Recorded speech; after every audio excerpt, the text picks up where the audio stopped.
তোমরা এই বাংলাদেশের স্বাধীনতা, সার্বভৌমত্ব, গণতন্ত্রকে পাহারা দিবে, রক্ষা করবে। 2024-এর ছাত্র গণ অভ্যুত্থানে একটি শিশু বালক আনাস, তার নাম, বলেছিল, মা আমি রাজপথে যাচ্ছি, আমার সাথীরা জীবন দিচ্ছে, রক্ত দিচ্ছে, আমি ঘরে বসে থাকতে পারবো না, যদি আমি ফিরে না আসি তাহলে তুমি আমাকে নিয়ে গর্ব করো। এই আমাদের উত্তরাধিকার। আমার সন্তান শহীদ ওয়াসিম আকরাম শাহাদাত বরণের 2 সপ্তাহ আগে আমার নির্বাসিত জীবনে শিলংয়ে সে আমাকে দেখতে গিয়েছিল, তার এক সঙ্গী সহ। বলেছিলাম, বাবা এই বয়সে তুমি কেন পাসপোর্ট করে মা বাবার অর্থ ব্যয় করে আমাকে দেখতে আসলে?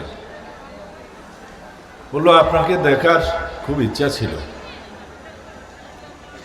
সেজন্য আমি এসেছি।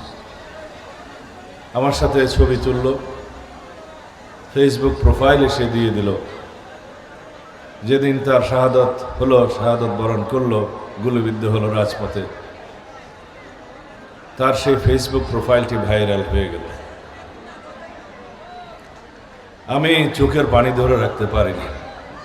তার মায়ের সাথে টেলিফোনে কথা বললাম, বলল, বাবা তোমাকে দেখে আসার পরে আর আমাকে দেখতে আসেনি। এই আমাদের সন্তানদের বীরত্বগাথা কাহিনী। দেশের জন্য তারা জীবন দিতে পারে, রক্ত দিতে পারে। এই দেশ গড়ার জন্য তোমরাই আমাদের নতুন প্রজন্ম।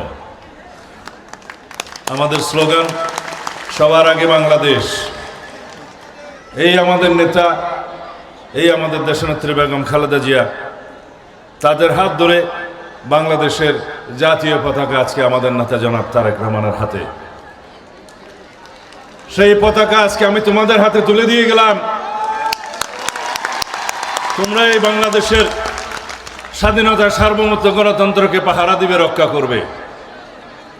আজীবন সংগ্রাম করেছি এদেশের মানুষের অধিকার আদায়ের জন্য।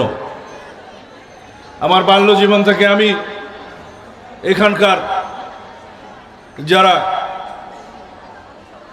বাংলাদেশের অন্যান্য এলাকার মতো বৃত্তশালী ছিল কিন্তু চিত্তশালী ছিল না, গরিবের বন্ধু ছিল না, তাদের বিরুদ্ধে আজীবন সংগ্রাম করেছি।